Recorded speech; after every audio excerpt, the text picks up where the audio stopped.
Siya si John, isang notorious na hitman at kilalang kilala sa criminal underworld. Pero retired na siya dahil 9-love at nagpakasal kay Helen. Ngunit hindi nagtagal ang kanilang pagsasama dahil may malalang sakit ang babae at kalaunan ay pumanaw na ito. Bago natapos ang araw na iyon, may natanggap na delivery si John, isang tuta. Galing ito sa asawa niya. Inayos nito ang delivery noong buhay pa ito. Dahil kailangan umano niya ng mamahalin at makakasama, magsimula umano siya sa tuta. Isang araw, habang nasa gas station si John, may dumating na kotse sa kabilang linya para magpagas. 3 lalaki ang sakay nito at maya-maya nilapitan siya ng isa. Si Joseph, ang solong anak ng boss ng Russian Mafia. Pinuri nito ang kanyang sasakyan at gusto umano nitong bilhin. Pero sinagot ni John na hindi niya ito binibinta. Nagalit ang lalaki pero inawat ito ng isang kasama. Pag-alis niya, nagtinginan ang dalawa. Ang hindi alam ni John, ang tagpong iyon pala ang gugulo sa buhay niya. Kinagabihan, pinasok ng mga ito ang bahay niya. Binugbog siya, kinuha ang kanyang sasakyan at pinatay pa si Daisy na kahuli-hulihang regalo ni Helen sa kanya. Nanlumo si John nang magising siya na wala na ang aso. Kaya habang nililinis niya ang mga kalat, iniisip na niyang ipaghiganti ang nangyari sa kanya. Nang sumunod na araw, dinala ng 3 ang kotse ni John sa garahe ni Aurelio. Anak pala ng boss ng Russian Mafia si Joseph kaya gano'n na lang kalakas ng loob nito. Sinabihan nito ang lalaki na palitan ang detalye ng sasakyan at ayusin ang mga papeles. Pero nang makita ni Aurelio ang kotse, pinaalis niya ang mga ito. Ngunit kinagalit ito ng binata at ininsulto ang may-ari ng shop. Dahil dito sinuntok ni Aurelio si Joseph at pinalayas sa garahe niya. Ilang oras ang lumipas, dumating si John sa shop. Kaya pala hindi tinanggap ni Aurelio ang kotse dahil alam pala niya na pag-aari ito ng hitman. Dito na nalaman ni John ang pagkatao ni Joseph. Kaya nanghiram na lang ito ng kotse. Nang mapag-isa na si Aurelio, tinawagan siya ni Vigo, nagtatanong bakit sinaktan umano niya ang anak nito. Kaya sinabihan ito ng lalaki sa totoong nangyari at natahimik sa narinig. Kaya nang umuwi si Joseph sa bahay nila. Pinagalitan ito ng ama, at pinakita ni Vigo sa abogado niyang si Avi ang paggulpi sa anak. Sinabihan niya itong si John Wick lang naman ang binangga nito. Ang notorious na hitman na tumulong sa kanila noon para lalong lumaki ang negosyo nila. Na hindi basta-basta ang kinalaban ng anak, na kahit ano pang gawin nito, wala rin itong magagawa laban kay John. Dahil nakita niya mismo paano pumatay ang hitman. Dagdag pa ni Vigo na noong nagpaalam ang lalaki para mag-retire dahil sa asawa nito, binigyan niya ito ng imposibleng trabaho. Pero nagawa pa rin umano ni John ang mission kaya ganun kalaki ang respeto niya sa hitman. At dahil lang daw sa kapritsyo ng anak, magkakaroon ng mitya ang kanilang relasyon. Kilala niya kung gaano ka-focus si John kaya alam niyang babalikan nito si Joseph. Nang mga sandaling iyon, hinuhukay na ni John ang nakaraan na ibinaon na sana niya sa limot. Ngunit dahil sa ginawa ni Joseph sa tuta, ang huling alaala ni Helen, handa siyang balikan ang lahat para makuha ang hustisya. Maya-maya lang ay tinawagan ni Vigo si John. Sinubukan itong kausapin ng hitman pero binabaan lang ito ng telepono ng lalaki. Dahil dito, nagpadala ang mafia ng mga tauhan sa bahay ni John para iligpit ito. Ngunit gaya ng inaasahan, wala ring binatbat ang mga ito sa skills ng hitman. Halos hindi nakaporma ang mga kalaban sa galaw ng lalaki.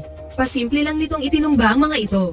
Maya-maya lang ay may dumating na pulis. May nag-complain daw ng ingay, pero kilala pala nito si John. Kaya baliwala lang dito ang nakitang bangkay sa loob ng bahay. Nagtanong ito kung bumalik siya sa trabaho pero sagot niyang may inaayos lang. Saka ito tumalikod at umalis. Kasunod nito ay tinawagan ni John ang isang grupo para maglinis ng mga kalat. Kilala rin nito ang hitman dahil ito ang negosyo ng grupo, ang magligpit ng mga bangkay pagkatapos ng labanan. Tahimik ang mga ito kapalit ang gintong barya. Nakarating agad kay Vigo ang kinahinatnan ng kanyang mga tauhan kaya maglagay daw sila ng kontrata para sa ulo ni John sa criminal underworld. Sa halagang $2 million. Pero dahil gusto ng mafia boss na masigurong mawala talaga ang hitman, pinuntahan nito ang isa ding magaling na hired killer, si Marquez. Para personal na i-offer ang trabaho tungkol kay John. Pagkaalis ng mafia, hinanda agad ng lalaki ang mga gamit. Nang mga sandaling iyon, dumating na sa Continental Hotel si John. Ang hindi niya alam, nakaabang na pala si Marquez sa kanya. Pagdating niya sa lobby, nakita niya dito si Perkins na isa ding assassin. Walang kamalay-malay si John na isa din ang babae sa interesado sa ulo niya. Ang hotel ay ang common ground ng mga taong nasa criminal community. At mahigpit na ipinagbabawal ng may-ari ng hotel na si Winston ang anumang criminal business sa lugar na ito.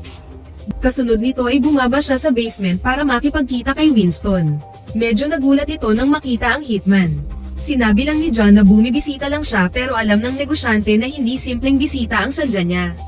Nang sabihin niya dito ang tungkol kay Joseph, pinaalalahanan siya nito sa rules ng hotel. Nang pumunta si John sa bartender, binigay ng babae ang tissue na may nakasulat na lugar kung saan naroon ang anak ni Vigo. Nilingon niya si Winston para magpasalamat.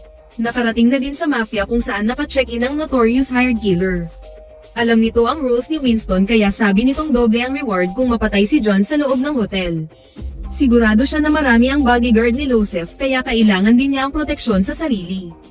Nagkalat na din ang mga tauhan ni Vigo sa buong club. Habang nasa labas si John, nakita niya ang pagdating ng matalik na kaibigan ng binata kaya sinundan niya ang mga ito.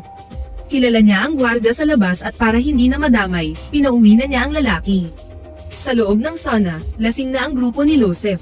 Nilapitan ito ng bodyguard, sinabihang magligpit na dahil sa banta ni John pero nagalit ito at sinabing hindi takot sa hitman. Ilang saglit lang ang lumipas, naitamba na niya ang kaibigan ng kanyang target na nasa locker room. Nang pasukin niya ang sauna, dito niya nakasagupa ang mga tauhan ni Vigo. Walang kahirap-hirap niyang itinumba ang mga ito. Ngunit habang busy si John, mabilis na tumakas si Joseph. Maswerte itong hindi tinamaan ng hitman. Pumasok sa dance floor ang binata at dito mas marami pang bodyguard ang hinarap ni John. Ngunit dahil sa galing niyang humataw, walang naging mahirap sa hitman. Ang mga sandaling iyon, nakatakas na si Joseph. Kaya bumalik na lang si John sa hotel. Nagpadala siya kay Karen ng doktor sa kwarto para matingnan ang kanyang sugat. Lingid sa kaalaman ni John, dumating na si Marcus sa rooftop ng kabilang building. Pero nang makita ng lalaki na may ibang tao sa loob ng kwarto, binaril niya ang una ng hitman para maalerto ito. Napabalikwas si John ng tamaan ng unan. At dito niya namalayan ang pagpasok ni Perkins. Naglaban ng dalawa pero nanaig pa rin ang hitman laban sa babae. Kahit na may sugat pa ito sa tagiliran. Maya-maya ay nalaman niya kay Perkins na may isang simbahan si Vigo kung saan ito tinatago ang pera at iba pang mga illegal na gawain nito. Saka nito iniwan ng babaeng asasin sa kakilala na gustong kumita ng gintong barya. Pinuntahan agad ni John ang simbahan. At pinagbabaril lahat ng mafia na nandoon. Nang mabuksan na ang loob ng vault, sinunog niya ang buong laman nito. Hindi umalis si John sa lugar dahil alam niyang darating si Vigo. Balik sa hotel, nang magising si Perkins, nakawala ito sa posos kaya napatay nito ang lalaki. Habang nag-aantay siya sa rooftop, nakita niya ang pagdating ng mafia. Ilang saglit lang ang lumipas ay niretreat ni John ang mga tauhang nakapaligid kay Vigo. Pero notakan siya ng mga ito at nahuli. Nang magising siya, nakatali na sa upuan. Galit na galit ang Russian sa kanya dahil walang katumbas na halaga umano ang mga sinunog niyang mga kagamitan sa simbahan. Sana daw ay nag-move on na lang siya total sa sakyan at aso lang naman ang nawala sa kanya. Dito nang galaiti si John, dahil hindi lang basta aso ang pinatay ni Joseph. Isurrender umano nito ang anak or gusto nitong sumama dito. Ngunit hindi na nakinig si Vigo. Sumenyas na ito na patayin ng hitman. Pero ang hindi alam ni Vigo, magkaibigan pala si Marcus at John. At sa pangalawang pagkakataon, iniligtas na naman ni Marcus ang kaibigan. Kaya nagkaroon siya ng pagkakataon na mapatay ang naiwang kalaban at mahabol ang leader ng mafia.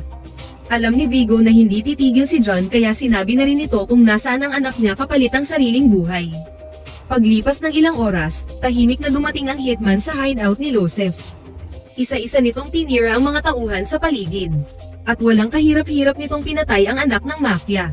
Ilang saglit lang ang lumipas, nalaman kaagad ni Vigo ang kinahinatnan ng anak.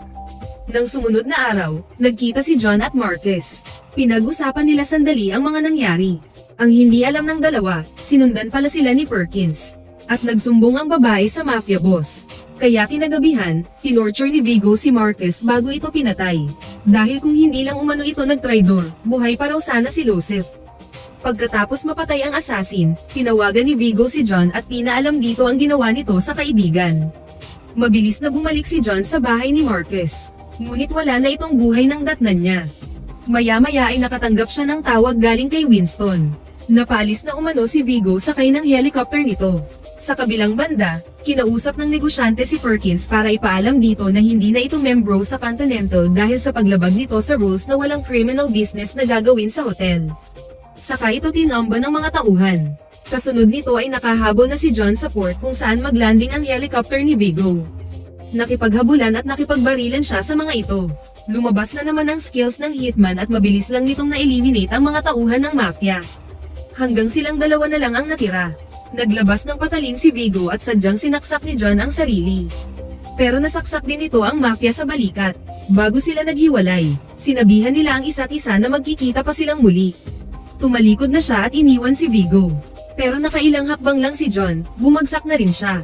Bago siya nawala ng malay, pinanood muna niya ang video ng asawa. At ilang minuto ang lumipas, nagising siya sa boses ng asawa niya. Napadaan siya sa isang animal clinic kaya ginamit niya ang sarili. Nang makita niya ang isang aso na nakaschedule a euthanize, inilabas niya ito at sinama sa pag-uwi.